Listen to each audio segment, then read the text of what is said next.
যিশু তিনি জীবিত থাকিতে তিনি এই কথা বলেছিলেন। এবং যিশুকে কি বললেন, কি ভাষা দিয়ে, একটা বাজে ভাষা সেখানে বলা হয়েছিল। কি ভাষা? প্রবঞ্চক। ওই প্রবঞ্চক থাকিতে, জীবিত থাকিতে তিনি বলেছিলেন যে তিনি তৃতীয় দিনে উঠবেন। এটা তারা শুনতে চেয়েছিল। আমেন। কিন্তু তার মধ্যে আর একটা অংশ যোগ করে দিল।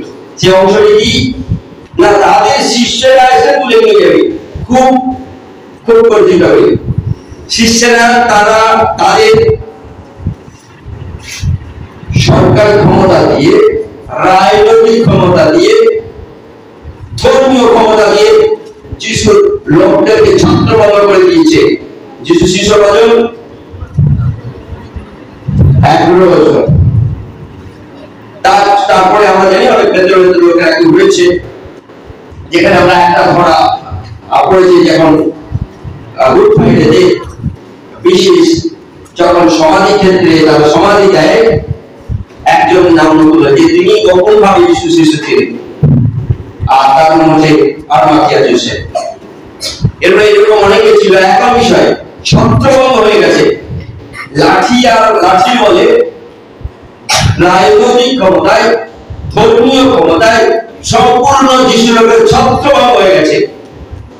তারপরে বলছে যিশু শিষ্যরা তুলে নিয়ে চলে যাবে, তার জন্য কোনো একটা ব্যবস্থা করবে। তখন কর্তৃপক্ষ নির্দেশ করলো, তোমাদের হাতে কি রয়েছে? তোমাদের হাতে প্রহরীর দল রয়েছে।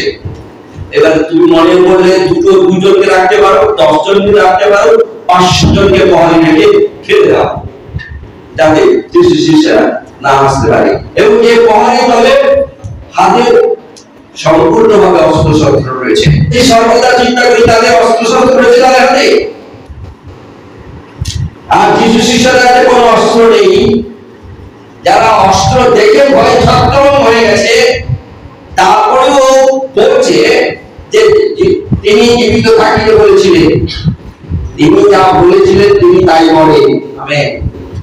তার এই কথাতে ভয় পেয়ে গেছিল। তিনি যখন বলেছেন তিনি করবেন, কারণ তিনি জানতেন তার কথা এক, তিনি সত্যের, তিনি ঈশ্বর এবং তিনি অগ্নিবংশ হতে চলেছেন। আজকে যখন আমরা এই বিষয়টি দেখি যে গোটা প্রহরী দল ঘিরে দিয়ে আজকে অতি প্রত্যুষে আটকাতে পারেনি। আমেন। আজকের বিশেষ রবিবারে, এই গুরুত্বপূর্ণ রবিবারে আর একটি ষড়যন্ত্র করতে চলে গেছিল। কারা? প্রহরী দলেরা। কাদের কাছে? মহাযাজকদের কাছে, কর্তৃপক্ষদের কাছে তারা চলে গেছিল। কি করতে চলে গেছিল? যে যিশু নাই, আমরা দেখি যিশু নাই। আমরা ঘটনাটি বলছি, তারা ঘটনাটি কি বলছে যে প্রভু যিশু খ্রিস্ট তিনি আমাদের চোখের সামনেই চলে গেলেন। কি হয়েছিল? ভূমিকম্প হয়েছিল। আমরা গুড ফ্রাইডেতে সেই বিষয়টিকে আমরা আলোকপাত করি। গুড ফ্রাইডেতে যতক্ষণ যিশুকে ধরে নিয়েছিল, ক্রুশে আটকে দিয়েছিল, তখন কি হয়েছিল না 3 ঘন্টা ধরে অন্ধকার ছিল। এবং গত শুক্রবার ঘরে একটা অন্ধকার ছিল সকালবেলায়। আজকে আমরা যদি দেখি, চিন্তা করি যে তিনি প্রকৃতি পর্যন্ত কাঁদছিলেন, প্রকৃতি পর্যন্ত দুঃখ পাচ্ছিলেন, এই প্রভু যীশু খ্রিস্টকে মুছে দেওয়া হলো। কারণ সৃষ্টি যে তারই, সৃষ্টি তারই আন্দোলন থেকে, সৃষ্টি তারই দেওয়া, তাই সৃষ্টি কেঁদে উঠেছিল। কিন্তু যে মানুষ ঈশ্বরের সৃষ্টি, সে মানুষ কিন্তু কেঁদে উঠেনি, বরং জোরপূর্বক টানতে টানতে হিচড়াতে হিচড়াতে নিয়ে চলে গেছিল। তারা বুঝে উঠেছিল যে যিশু যখন বলেছে তৃতীয় দিনে উঠবেন, শাস্ত্রানুসারে পরিচিত পুস্তক উল্লেখ রয়েছে যিশু খ্রিস্ট তিনি উঠবেন। আর সেই ওঠাকে বন্ধ করার জন্য প্রহরী দল, সশস্ত্র প্রহরী দল আগুনে দিয়েছিল। আমরা জানি যে পাথরটিকে গড়িয়ে দেওয়া হয়েছিল, সেই পাথরটি নতুন 1 কেজি, 2 কেজি, 500 কেজি, কবে জানি তো জানি পূর্বে বছরে আমি উল্লেখ করে গেছি। সেই পাথরের একজনের জায়গায় গড়ানো যাবে না। আমরা গুগলে যদি সার্চ করি সেখানে পাবো কত টন ছিল পাথরটি। যিশু যে সমাজে থেকে যে পাথরটি গড়িয়ে দেওয়া ছিল, পাথরটি অত ওজনে যে পাথরটিকে একজন গড়াতে পারবে না, তারপরে আমরা এও জানি যারা আমরা ভোটের সঙ্গে জড়িত থাকি বা পোস্টাল ডিপার্টমেন্টের সঙ্গে জড়িত থাকি, তাদেরকে একটা গালা দিয়ে সিল করে দেওয়া হয়। কোন ভোট বাক্সে যখন ব্যালট পেপার যায়, সেগুলোকে কি করা যায়, ব্যালট পেপার বা ব্যালট বক্সকে সিল করে দেওয়া হয়, গালা দিয়ে সিল করে দেওয়া হয়, যে গালাতে সিলমোহর বসিয়ে দেওয়া হয়। এবং যখন সেই আবার সেই বক্সা খোলা হবে, সেই সিলমোহরগুলো আসলে কিনা দেখে নেওয়া হবে, না রাস্তার মধ্যে পাল্টে গেছে, যদিও পাল্টায়। ওকে, কিন্তু এই সমাধি ক্ষেত্রে তার তুলে নেওয়া যাবে না, তাই সেখানে বিশেষ প্রকারের আঠা দিয়ে সেগুলোকে সিল করে দেওয়া হয়েছিল পাথরটিকে। এক নম্বর, পাথরটির ওজন অনেক বেশি, যে একজন লোক কোনোভাবে সেটাকে সরাতে পারবে না। দ্বিতীয় নম্বর, প্রহরী দল নিযুক্ত ছিল। প্রহরী দল বলতে সশস্ত্র প্রহরী দল নিযুক্ত ছিল। এখন সেই প্রহরী দল অতি রাত্রে সকাল হওয়ার পূর্ব মুহূর্তে গোটা জায়গাটা কেঁপে উঠল। তারা দেখতে পাচ্ছে তাদের গোটা শরীর কোলাপস হয়ে গেছে, ঘাম বেরোচ্ছে শরীর দিয়ে, কিন্তু অস্ত্র তুলতে চাইছে, অস্ত্র আর ওঠে না। তারা কিছু করতে চাইছে, কিছু ওঠে না। তারা নিজের চোখে দেখেছে, তারপরেও সেই সশস্ত্র বাহিনী যিশুকে বিশ্বাস করে। আমরা অনেকে এরকম বসে রয়েছি, আমরা নিজের চোখে অনেক অলৌকিকতা দেখা করেও আমরা আমাদের যিশুকে বিশ্বাস করি না। কিন্তু সেই সশস্ত্র বাহিনী চলে গেল, তার কর্তৃপক্ষদের কাছে যারা তাদেরকে বেতন দেয় না, মানে তাদেরকে তত্ত্বাবধান বেতন তো সরকার দেয়, তাদেরকে নবীন সরকার দেয়। আর এরা প্রহরী দল গাড়ি ধরছে, সরকারি প্রহরী দল ধর্মীয় লোকদেরকে পাহারা দেয়। এখন তারা তাদের কাছে গিয়ে বলতে যখন গেল, তখন তারা এই প্রবঞ্চক উল্টে তারা প্রবঞ্চনা করতে আরম্ভ করলো। তোমরা বলবে জীবিত থাকিতে যিশু বলেছিলেন তাকে তুলে নিয়ে ঘুরে চলে বলছে, তার শিষ্যরা এসে আমরা নিজের চোখে দেখেছি যিশুর শিষ্যরা এসে যিশুকে তুলে নিয়ে চলে গেল। তাহলে পুষে যাওয়ার পূর্বে, তাকে অ্যারেস্ট বা ধরবার পূর্বে, তখন যিশু শিষ্যরা আটকাবে ভাবতে না। যখন যিশুকে অ্যারেস্ট করছিল, ধরছিল, গ্রেফতার করছিল, যখন যিশুকে চুম্বন দিচ্ছিল ঈশ্বর, তখন থাপ্পড় মারতে করে দিল তাকে। যদি এত বল ছিল, শারীরিক বল ছিল যিশু শিষ্যদের, প্রহারের দ্বারা প্রমাণ করে দিল। তখন বললেন না। যখন তাকে প্রত্যেকটা জায়গায় বিচার নেওয়া হচ্ছে, তখন যিশু শিষ্যরা কিছুই করলেন না। মরে যাওয়ার পরে মৃতদেহকে নিয়ে চলে গেল।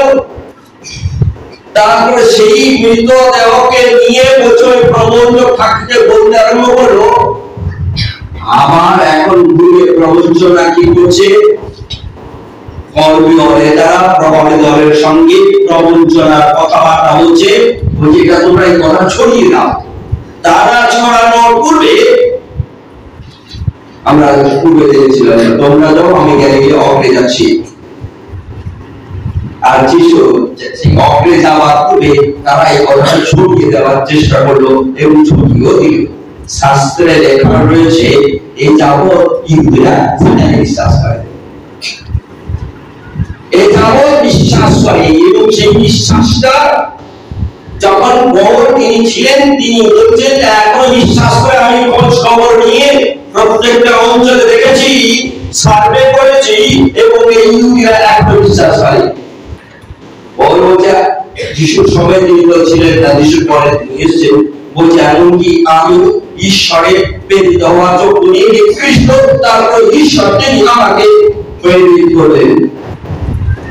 কারণ আমরা আমাদের ঈশ্বরকে চিন্তা করি না যে প্রভু আমি এসেছি, আমি তোমার কাছে কিছু নিতে চাই, আমি তোমার কাছ থেকে তোমার আশীর্বাদ নিতে চাই, তোমার অনুগ্রহ নিতে চাই, তোমার দয়া পেতে চাই। পূর্বের জন্মে যে আমি যা করেছি যাতে তোমার পবিত্র রক্তে আমি যেন নির্মল হই, পবিত্র হই। আজকে এই বিশেষ নিদ্রাগতের অভিবাংশ প্রভু যীশু খ্রিস্ট, যেখানে লোকেরা তাকে প্রবঞ্চক বলছে, উল্টে তারা প্রবঞ্চনা করছে এবং লোকদেরকে বিভ্রান্তি করেছে। আমরা অনেক সময় ঈশ্বরের লোক হয়েও, প্রভুর লোক হয়েও আমরা বিভ্রান্তি করে। তার কারণ হচ্ছে রক্তবাসী শরীর আমরা আমাদের ঈশ্বরের চেয়ে যখন আমরা বেশি ক্ষমতাশালী হয়ে উঠি, ঈশ্বরের শক্তিশালী যখন বেশি ক্ষমতাশালী হয়ে উঠি, তখনই আমরা এই প্রকারের। কিন্তু যখন আমাদের একটা বয়সে অথবা খুব অসুস্থ হয়ে পড়ি, যখন আর কোনোভাবে আমার শরীর আর নিজের কারণে অসহ্য হয়, তখন কিছুটা ধ্যান ত্যাগ করি। তখন আমরা শৃঙ্খলা থাকি, প্রভু আমাকে সুস্থ করে। যখন সুস্থ থাকি, সবল থাকি, খুব সবল থাকি, তখন আমরা ভাবি আমরা ঈশ্বর আর আমার চারিপাশে যারা রয়েছে তারা আমার কি, তারা আমার কথা শুনলে আমার প্রজা। আজকে আমরা দেখতে পাই যারা অপেক্ষারত ছিল, প্রহরী দল তারা পাহারা দিচ্ছিল, সেই সময়ে একটু সময় পেয়ে এই মাধ্যমে অন্যরা তারা চলে গেল। কোথায় চলে গেল? সমাজের ক্ষেত্রে কিছু অনেকক্ষণ ছিল না, কিন্তু কিছু সময়ের জন্য চলে গেছিল, কারণ তারা জানে যে কিছু ঘটবে। আমি তারাই জানতো যীশু খ্রিস্টের আমি শাস্ত্রে আমরা পড়ে গেছি, সব শিষ্যরা তারা জানলেও বিশ্বাস করত না। শাস্ত্রে লেখা রয়েছে 23 পদের লৌকিক সুসমাচারের 24 অধ্যায়। আর তাহার দেহ দেখিতে না পাইয়া আসিয়া কহিলেন, স্বর্গদূতের দর্শন পাইয়াছি, তাহারা বলেন তিনি জীবিত আছেন। আর আমাদের শরীরের মধ্যে কেহ কেহ কবরের কাছে গিয়া সেই স্ত্রীলোকেরা যেমন বলিয়াছিলেন তেমনি দেখিতে পাইলেন, কিন্তু তাহাকে দেখিতে পান নাই। তখন তিনি তাহাদিগকে কহিলেন, হে অবধেরা এবং ভাববাদীগণ, যে সমস্ত কথা বলিয়াছেন সেই সকলের বিশ্বাস করণের শিশুচিত্তেরা খ্রিস্টের কি আবশ্যক ছিল না যে এই সমস্ত দুর্গম করে ও আমার প্রতাপে প্রবেশ করেন? পরে তিনি খুশি হইতে ও সমুদয় ভাববাদী হইতে আরম্ভ করিয়া সমুদয় শাস্ত্রে তাহার নিজের বিষয়ে শিষ্যেরা তারা তাদের কাছে গল্প তুলল হলো। তারা হেঁটে দেখতে সত্যি কিছু বেরিয়ে গেছে তো, আর হেঁটেও দেখা কি রয়েছে মনে রাখার চেষ্টা করি। যে পাথরটি লাগানো ছিল সেই পাথরটি যখন সরে গেছে, নিশ্চিত ভাবে কিছু নেই, এক নম্বর। দ্বিতীয় নম্বর, তারা হেঁটে গিয়ে দেখলো কি ভেতরে কাপড় পরে রয়েছে, কারণ কিছু সেই পুরানো কাপড় নিলেন না। যে কাপড়ে তাকে একটু করে কাপড়কে আটকে রেখে তাকে সমাধি দেওয়া হচ্ছিল, সেই সমাধির কাপড়টি খুলে গেলে না। তাহলে এই বোঝার চেষ্টা করি এখন। প্রথম বিষয়, যারা প্রথম অবস্থায় ছিল যে মহিলারা, তার মধ্যে কোথায় চলে গেল তারা? তাড়াতাড়ি বড়দের সঙ্গে কি করতে গেছিল? শাস্ত্রে আমরা ইঙ্গিত পাই তারা সুগন্ধি দ্রব্য সংগ্রহ করতে গেছিল, যে সুগন্ধি প্রত্যুষে প্রথম আমরা যেন তাকে সুগন্ধিটা পাই দিতে পারি। এবং তাই সুগন্ধি দ্রব্য দেওয়ার জন্য সুগন্ধি দ্রব্য তারা সংগ্রহ করেছিল। কারণ মহিলারা সম্ভবত অপেক্ষা ছিল, পুরুষরা ছিল না। এবং মহিলারা যখন এই খবরটিকে বিশেষ শিষ্যদেরকে দিতে আরম্ভ করলো, তারা বিশ্বাস করে উঠতে পারলো না। তাই তারা কি বললো, এরকম করে দেখছে, হেড হয়ে দেখছে। এটা কি জানেন? কে দেখছে? পিতর দেখছে হেড হয়ে। পিতরটা কতটা পঞ্চাশ ছিল দেখুন। পিতরকে তখন বলেছিল, কি বলেছিল, তুমি অস্বীকার করবে না, আমি জীবন দিতে প্রস্তুত। অস্বীকার করে বসল। সেই পিতর যখন খবর পেল যে যিশু তার পুনরুত্থান ঘটেছে, সেই কথাতে বিশ্বাস করে শাস্ত্রে আমি পড়লাম যে তোমরা ভবিষ্যৎবাণী ভাববাদীদের কথা বিশ্বাস করো না। যে ভাববাদীদের কথা তুমি বিশ্বাস করো না, আমার কথা কি করে বিশ্বাস করবে? কারণ আমার সম্পর্কে ভাববাদী কথা উল্লেখ ছিল। এখন চলে আসি এখানে, সেই পিতর সত্যি সত্যি তো আরে বুঝতে দেখতে পাচ্ছি কথাটা নেই। তারপরে ওই এরকম আমরা ভিতরের মতো আরো একটা বচ্চার লোকের মতো আমাদের ক্যারেক্টার হয়েছে, যে ভিতর যিশুর সঙ্গে 3.5 বছর ধরেই সঙ্গে দেখেছে, খেয়েছে, দেখেছে প্রত্যেকটি অলৌকিক কাজ। যে ভিতর নিজে প্রতিজ্ঞা প্রথম বলেছিল, আমার পা ধোয়াবে না যিশু, আমার হাতে ভিতরে হাতে ভিতরে এত সম্মান করে পাবলিকলি, সেই ভিতরে বলছে যিশু তুমি আমাকে অস্বীকার করবে, একবার দুবার তিনবার। কিন্তু আমি আর একটা তোমাকে ইঙ্গিত দিচ্ছি, কারণ বড় তোমার এই বিষয়টি স্মরণ করিয়ে দিবে, যদি স্মরণ করে ফিরে এসে। আর পিতর ফিরে এসেছিল সেই পিতর এক কটা রাত্রি, শুক্রবারের রাত্রি, শনিবারের রাত্রি, তার মধ্যে তার মনে এই অবিশ্বাস জমেছে। বলেছিল বিশ্বাস করা যাচ্ছে না। আমরা অনেক সময় আমি অসুস্থ ছিলাম, সুস্থ হয়ে বিশ্বাস করা যাচ্ছে না, এমনি হয়ে গেছে, অসুখই হয়ে গেছে। পিতারের মতো এত উত্তর আমরা পেয়েছি, যে প্রহরী দল নিজের চোখে দেখলো যীশু খ্রিস্টের পুনরুত্থান, যে প্রহরী দল বিশেষ করে ধর্মীয় নেতাদের কাছে গিয়ে বললো, তার পরিবর্তে এই বলার জন্য কি পেয়েছিল জানেন? কি পেয়েছিল? আপনারা ছুটি নিয়ে ঘরে শুয়ে যাও। পলিটিক্স, যেখানে আপনি মুখ খুলে মুখ বন্ধ করার জন্য টাকা মুখে গুঁজে দেওয়া হলো প্রহরী দলকে, টাকা নাও, ছুটি নাও, ঘরে শুয়ে যাও।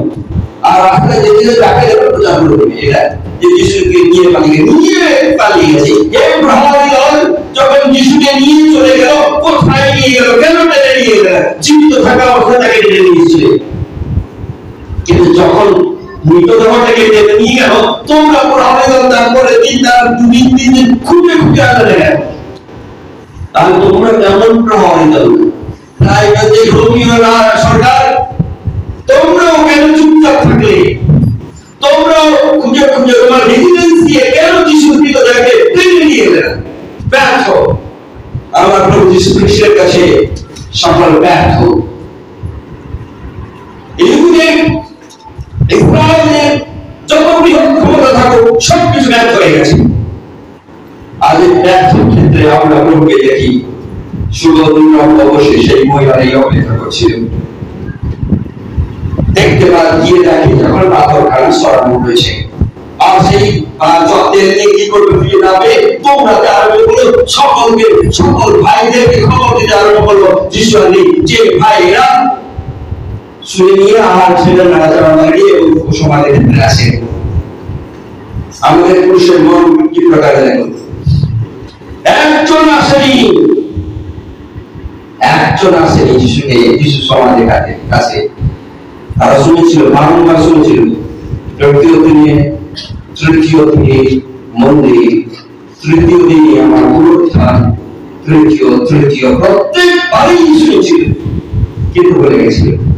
আমরা প্রত্যেকবারই যিশুর ক্ষমতা শুনি, দেখি, বুঝি, অনুভব করি, ভুলি।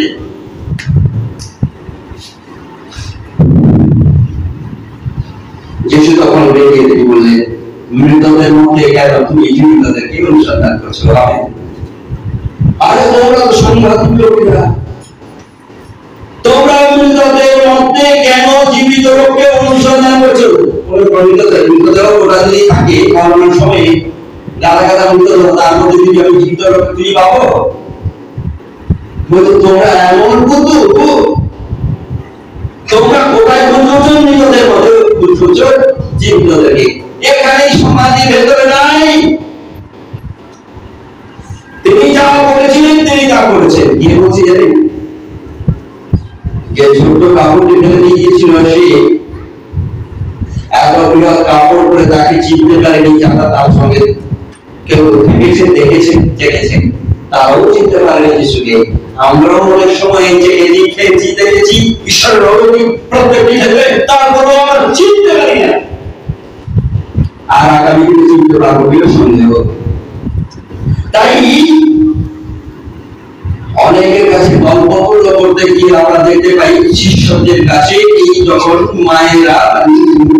মেয়েরা যখন বলছিল শিশুরাই তাদের কাছে গল্প ঢুকে গেছিল, যেন গল্প যখন কেউ বলে না তখন হ্যাঁ হয়ে শোনে, যখন রিয়াল ঘটনা বলা হয় না তখন চোখে পড়ে যায়।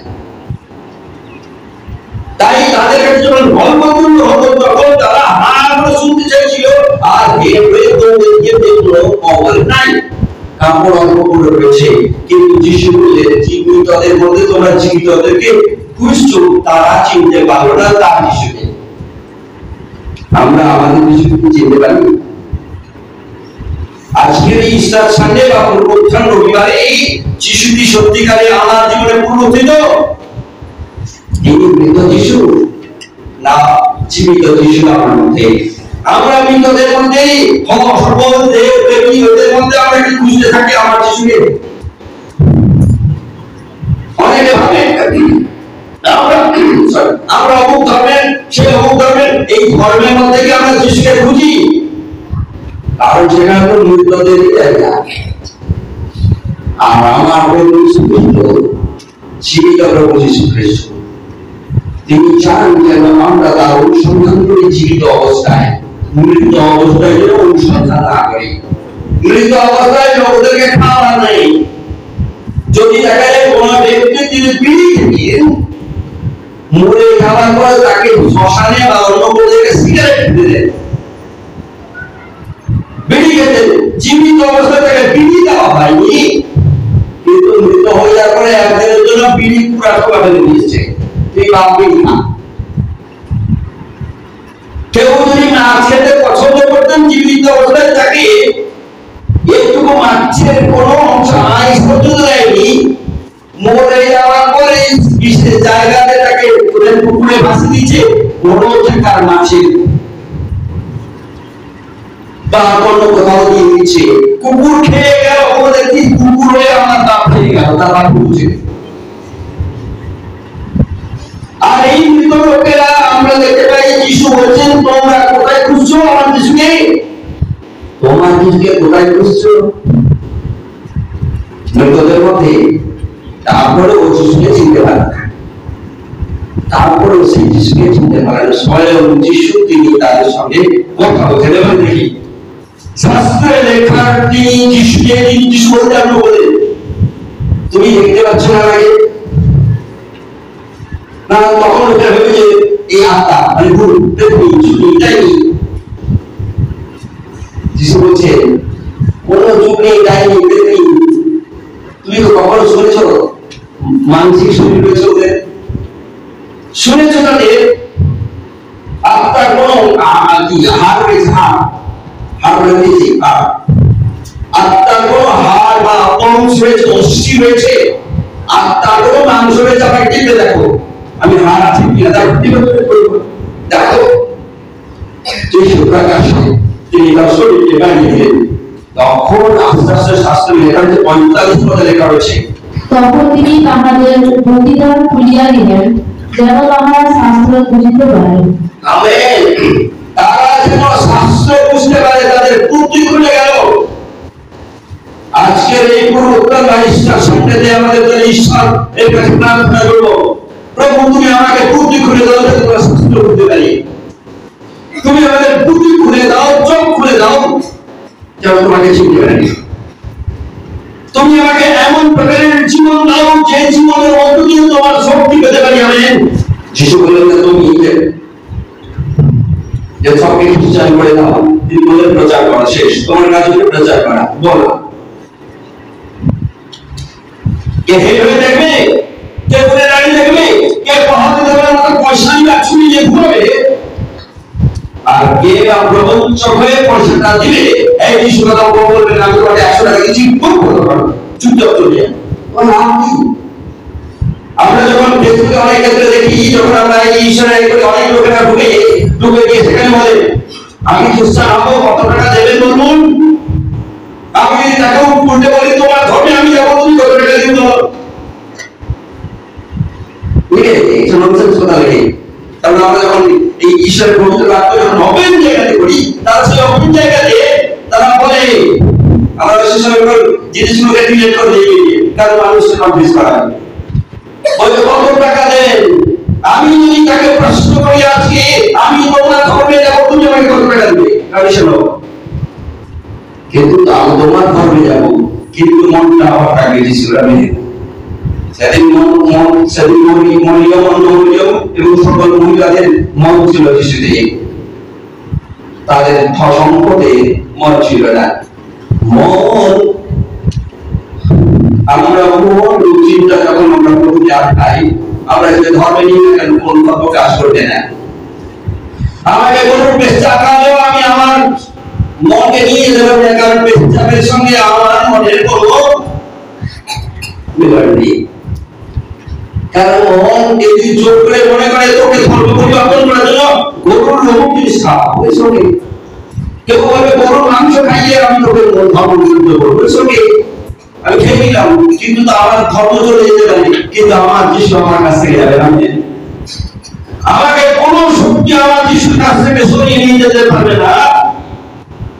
সেদিন প্রহরী দলকে অর্থ দিয়ে প্রহরী দল ছুটে গেছিল, কারণ আমার বিশ্বাস, আমার জীবন, আমার প্রেম প্রহরী দলের মতো নয়। প্রিয়জন, তোমাদের বিশ্বাস, আপনাদের বিশ্বাস যেন প্রহরী দলের মতো না থাকে, পয়সামি শেষ করব সেই তাদের মতো বিশ্বাস থাকে যে মহিলারা অপেক্ষায় ছিল সুগন্ধি দ্রব্য নিয়ে, যদিও তারা ব্যবহার করতে পারেনি, তার কারণ তারা প্রথম অবস্থায় ছিল করতে পারেনি। তারা ভেবেছিল মালিক ঘোরাফেরা করছে, তার বাগানে ঘোরাফেরা করছে, কারণ যে বাগানটায় যিশুকে সমাধি দেওয়া হয়েছিল সেই বাগানটা পরিবেশ না, সেখানে ফুল গাছ লাগানো ইত্যাদি গাছ লাগানো ছিল, যার ফলে মালিক তত্ত্বাবধান করতো। এই চিন্তা করে তারা ভেবেছিল এই মালিক, তাই সকালবেলায় জল দিতে এসে, কিন্তু আমার অধিপত্য শেষে প্রভু যীশু খ্রিস্ট তিনি তার মধ্যে পেয়ে বেড়াচ্ছেন, আপনাকে আমাকে পেয়ে বেড়াচ্ছেন। সারা জীবনই না যিশুকে না দেখে শুধু কবরস্থানটা দেখুন, সত্যি পালিয়ে গেছে, কিন্তু যিশু পালায়নি। মাংস কিসের অগ্নিমাংস, নিদ্রা বদলের অগ্নিমাংস, তিনি পুনরুত্থিত। আমার পাশে, আপনার পাশে, আপনার মধ্যে, আপনার লাইফ প্রত্যেকটা জায়গায় তিনি বিরাজ করছেন। তিনি অস্থি দেখালেন, তিনি মাংস দেখালেন, বললেন আমি সেই যিশু। তোমরা যে ভূত প্রেমী আত্মা পাচ্ছ, আত্মার মাংস থাকে না,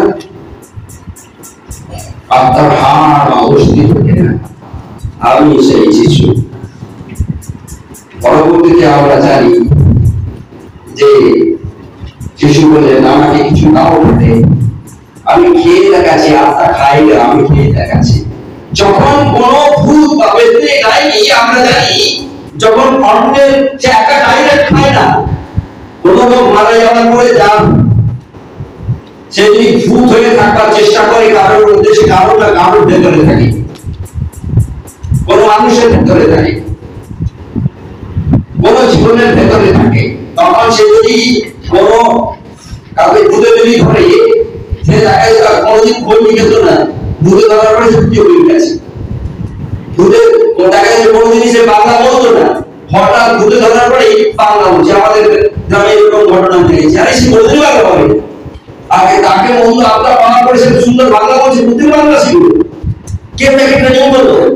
তার কারণ একটা অস্থি আর একটা রক্ত মানুষের শরীর মধ্যে এই ভূত ঢুকে গেছে, খাচ্ছে অনেক, কারণ সে তো রোগ হবে না, পেট একটাই, কিন্তু খাচ্ছে অনেক বেশি। কোথায় ঢুকাচ্ছে না, কারণ মন্দ তার মধ্যে ঢুকে যাওয়ার পরে তার নিজের পেট, মন্দ পেট, ডবল পেট হয়ে গেছে। কিন্তু মন্দ একা একা চলতে পারে না, মন্দ আত্মা, ভূত আত্মা একা একা চলতে পারে না। আর যিশুকে বুঝালেন দেখো আমার শরীরে এখনো রক্ত মানুষের শরীরে রয়েছে, অস্থি রয়েছে, আমি মন্দ আত্মা নই, আমি ভূত নই। তোমরা এটাই জানা দরকার ছিল যে যে পোশাকটা আমি পরেছি সে পোশাকটা একটু চিন্তা করো, তারপরেও তুমি বুঝতে পারছো ছোট পোশাক পরে আমাকে পুষে দিয়েছিল, সে পোশাকটা তো পরে রয়েছে ইত্যাদি। আমি ওই নষ্ট অবস্থা আমাকে পুষে দিয়েছিল, আমার উলঙ্গ করে দিয়েছিল। কিন্তু আমি এখন উলঙ্গ নেই, যে দেখে বুঝতে পারছেন আমি নিজের জন্য উলঙ্গ হইনি, আমি তোমাদের জন্য ওরা আমাকে উলঙ্গ করেছিল। আমি নিজে কুশারোপিত হইনি, তোমাদের জন্য আমাকে কুশারোপিত করেছিল। আমাকে চাবুক আমি আমার উপরে আসার জন্য এমন কোন অপরাধ করিনি, তোমাদের অপরাধের জন্য আমার গায়ে চাবুক ঘুষি তুলে দিয়েছিল। তারপরে তোমার মন ভাঙে না, তোমার চিন্তা ভাঙে না, তোমার বুদ্ধি ভাঙে না, তোমার প্রেম খোলে না আমার প্রতি, তোমার নিজের জীবনের জন্য, নিজের আত্মার জন্য। তুমি কি চাও না তোমার জীবনের উত্থান করো? তুমি কি চাও না তোমার মৃত্যুর পরে তুমি আমার সঙ্গে অনন্তকাল জুড়ে বস্ত্র নিয়ে আনন্দের সহিত, গৌরবের সহিত, সম্মানের সহিত আমার সঙ্গে থাকতে? যদি চাও আজকে ঈশ্বর সামনে প্রভু তিনি আহ্বান করছে, এই নিদ্রাগতদের মধ্যে অপরিমাংস আমার প্রভু যীশু খ্রিস্ট তিনি আহ্বান করছে, আমি পূর্ণ মর্যাদা দিতে চাই, পূর্ণ সম্মান দিতে চাই, পূর্ণ প্রেমে তোমাকে ঘিরে রাখতে চাই, পূর্ণ প্রেমে আমি তোমাকে আমার সঙ্গে অনন্তকাল জুড়ে থাকার অধিকার দিতে চাই। প্রিয়জন, আজকে যদি সেই একভাবে আমাদের চিন্তা আমাদের সুগন্ধি দ্রব্য নিয়ে আছি স্থায়ী, কিন্তু অপেক্ষা থাকে আমার প্রভু যীশু খ্রিস্টের জন্য, যিনি আমার সঙ্গে সঙ্গে রয়েছেন। যদি আমাদের মধ্যে কোনো সন্দেহ থেকে থাকি, এরকম না দেখে প্রভুকে বলি, আমার সঙ্গকে তুমি আশীর্বাদ করো, অনুগ্রহ করো, তোমার যিশুর নামে স্পর্শ করে আমার জীবন থেকে সন্দেহমুক্ত করো। যদি আমাদের মধ্যে যিশুকে আমার চারিপাশে ঘোরাফেরা করছে কোনো মাধ্যম দিয়ে, যিশুকে বলি তুমি আমাকে বুদ্ধি দাও, যে বুদ্ধির দ্বারাই তোমাকে চিনতে পারি, কারণ তুমি আমার চারিপাশে কোনোভাবে ঘোরাফেরা করছো। আসি প্রভুর কাছে, তাই বলছি প্রভুকে বলি, প্রভু তুমি কৃপা করো, আমার চারিপাশে যেভাবে ঘোরাফেরা করছো যেন তোমাকে চিনতে পারি, সেই বুদ্ধি দান করে দাও। আমার কাছে তুমি যেন গল্পগুলো হও, কিন্তু আমার কাছে তুমি ঈশ্বর দলের সৃষ্টিকর্তা। তুমি আজ আমার জীবনে যে জীবন আমি মৃত অবস্থায় জীবিত থেকে আমি তোমাকে দেখতে পাই, আমার মধ্যে আমি নিয়মিত প্রভু তুমি আমার মধ্যে তুমি জীবিত হও, যেন মৃতদের মধ্যে তোমাকে রাখছি, জীবিতদের মধ্যে তোমাকে খুঁজে পাই।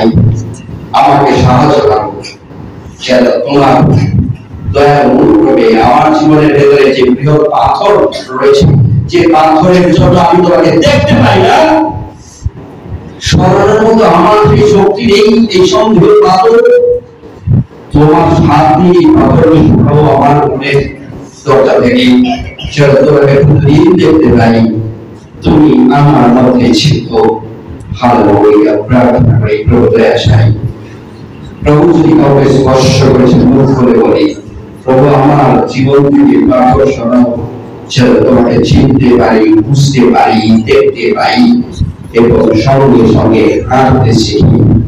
আশীর্বাদ করো, আশীর্বাদ করো, বুদ্ধির তারপরে হবে পবিত্র আত্মবিশ্বাসী কংগ্রেগেশনকে তোমার দয়া অনুগ্রহের হাত দিয়ে আশীর্বাদ করো। ছোট বড় যারা আমরা প্রার্থনারত রয়েছি, ছোট বড় যাদেরকে তোমার পবিত্র হাতে স্পর্শে তুমি স্পর্শ করেছো, তাদের জীবন থেকে সে পাথর সরাও, তাদের জীবনের মধ্যে তুমি তোমার বুদ্ধির দ্বার খুলে দাও, তোমাকে যেন চিনতে পারি, বুঝতে পারি। এই আমার আশীর্বাদের ঈশ্বর, তুমি দয়া করো, আমার জন্য তুমি সমর্পিত, আমার জন্য তুমি থুতু খেয়েছো, আমার জন্য তুমি তোমার প্রতি সকল অকর্ম, অসৎ, নোংরা, মন্দ প্রত্যেকটি জায়গায় আঘাত করেছে আমার জন্য, আমাদের জন্য। প্রভু তুমি কৃপা করো, তোমার এই যে সকল ব্যথা তুমি পাচ্ছিলে, যে সকল প্রভাবের মধ্যে দিয়ে তুমি কষ্ট পাচ্ছিলে, সেই কষ্ট যেন আমাদেরকে স্পর্শ করে তোমাকে চিনতে প্রভু বলতে আব্বা ফাদার বলতে আশীর্বাদ করো, আশীর্বাদ করো। আমাদের মনের দরজাকে খুলে দাও প্রভু, সেটা তোমাকে আমরা আঁকড়ে নিয়ে থাকতে পারি। ছেলে মেয়েরা বড়রা যারা রয়েছে, তুমি তাদেরকে পাঠাও যে পবিত্র আত্মবিশ্বাস বিষয় তাদের বিদ্যা বুদ্ধি জ্ঞানকে খুলে দাও, সেটা তোমাকে অনুসন্ধান করে। কারণ তুমি নিদ্রা বদলের অমীমাংস, আমাদের জীবনের অমীমাংসা অন্ধ।